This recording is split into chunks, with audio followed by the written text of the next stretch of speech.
Hi, I'm Ryan Szymanski, curator for Battleship New Jersey Museum and Memorial.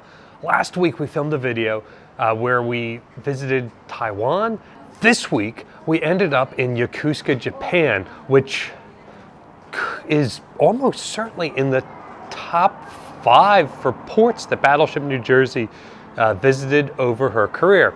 And right now we're in a random alley in Yokosuka, which is good place to film outside of all the crowds walking by, but you can imagine drunken New Jersey sailors stumbling through there. There's a beer can over here in the corner. It's almost certainly left here by a Navy sailor the other night when they were celebrating Veterans Day, I'm sure. Anyway, Battleship New Jersey stops in Yokosuka a number of times during her career. First is in 1945, right after the Japanese surrender. She sails into Yokosuka as the flagship of 5th Fleet under Admiral Raymond Spruance. He transfers out, Admiral John Towers takes over 5th Fleet on board, and New Jersey is the flagship of the naval forces during the occupation of Japan. She leaves under Operation Magic Carpet, taking folks back home a couple weeks later. But the end of World War II is not the end of Battleship New Jersey's time in Yokosuka. The United States opens up a Navy base in Yokosuka and uses it throughout the Cold War and even into today as a major Navy base. And so, practically every cruise that New Jersey does to the Western Pacific, she stops here in Yokosuka. During her 2 Korean War deployments, Yokosuka. During her Vietnam deployment, Yokosuka more than once. During the 1980s, every time she does a Westpac, she stops here in Yokosuka.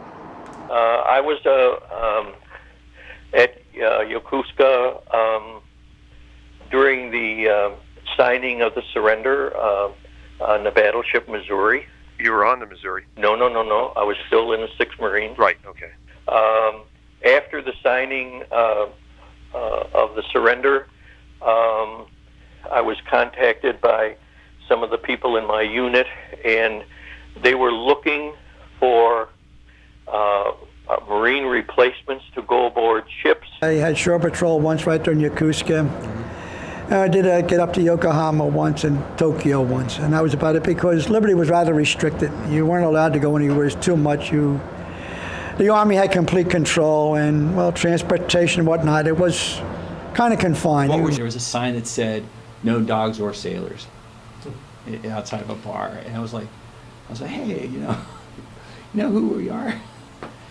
They wrote in English? Yeah, it was a handwritten sign in English outside the bar, no dogs or sailors. And then Every place you went, they would bow. Especially at one time I was on the shore patrol. And they tell you, you go to the provost marshal and they put a big map up on the screen and they tell you, what area you're supposed to protect. And we said at 4 o'clock, get down in the bathhouse because that's where all the sailors go and start trouble. So that's what you do. We went to Japan. They had a place called Honcho Street. And it was a street with 153 bars on it. No restaurants or anything, just a bar next door to the next door to the next door to the next door. So a few of my friends and I got off the ship for Liberty. And we said that we were going to have one drink in each of the bars till we covered them all. I'm not sure when I passed out. I woke up in my rack the next morning. I think, I know they got me back to the ship. When you're coming down to the ship from walking up the gangway, there's a drop about that far. Well, from what I hear, and it's just, I don't know, it's just from what I hear, I saluted the officer of the deck and folded like a deck of cards. My side of the face was black and blue the next day. It was just terrible. I went into a bar and I met a gentleman who was Army, and he was there after World War II, and he never left. So he was an old man in this bar, an American. And I was just like, this is so bizarre.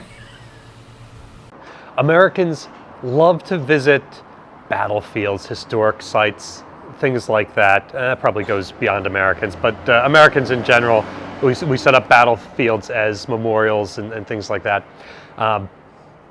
That's hard to do for naval battles, and in many cases, warships are the only remnants of battlefields that you can visit. You'll never be able to go to the waters off the Philippine Sea for the Great Marianas Turkey Shoot, but there are a handful of ships like Battleship New Jersey that participated in that you can go on and walk in the footsteps of those sailors and those great admirals and leaders who participate in those battles. But now that we're doing some travel, we hope to, over the coming years, stop at a couple other places like this. Obviously, Yokosuka isn't a battlefield, but it is a place where Battleship New Jersey sailors frequented and walked. And so we're following in their footsteps, just like you guys follow in the footsteps of history by going on various museum ships. What is a location important to Battleship New Jersey that you think we should visit next? Let us know in the comments section down below. Battleship New Jersey receives operating support from the New Jersey Department of State, as well as from a number of other businesses and private individuals like yourselves. We really appreciate your support. It's also worth mentioning that the museum does not pay for our travel. You guys donating to support the restoration of the museum does not pay for us to travel and come to places like this. There's a link in the description below for ways you can donate to support the museum. You can also support us by liking, sharing, and subscribing so more people find out about the museum and our channel. Thanks for watching.